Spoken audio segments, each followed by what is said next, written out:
Paris থেকে একটি নিয়মিত ফ্লাইটে সাধারণ যাত্রী হিসেবেই দেশে ফিরলেন অধ্যাপক ডক্টর মোহাম্মদ ইউনূস। তাকে বহনকারী উড়োজাহাজটি দুপুর ২টা ২১ মিনিটে ঢাকায় অবতরণ করে।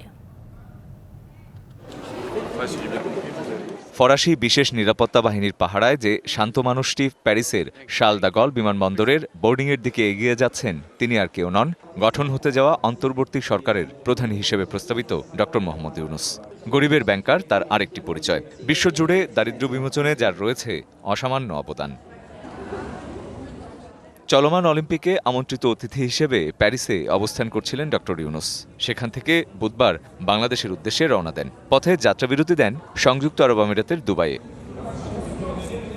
বৃহস্পতিবার ভোরে এমিরেটস এয়ারলাইন্সের EK582 ফ্লাইটে দুবাই থেকে 4 ঘণ্টা 48 মিনিটের যাত্রা শেষে দুপুর 2টা 21 মিনিটে শাহজালাল আন্তর্জাতিক বিমানবন্দরে পৌঁছান ডক্টর ইউনূস।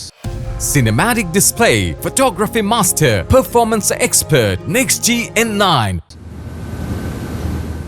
চট্টগ্রাম বিশ্ববিদ্যালয়ের এক সময়ের অধ্যাপক ডক্টর ইউনূস আধুনিক বিশ্বে ক্ষুদ্র ঋণ ধারণার প্রবর্তন করেন এবং গ্রামীণ ব্যাংক প্রতিষ্ঠার মাধ্যমে প্রমাণ করেন ক্ষুদ্র ঋণ দিয়ে দরিদ্র জনগোষ্ঠীকে দারিদ্র্যের ফাঁদ থেকে স্থায়ীভাবে উদ্ধার সম্ভব।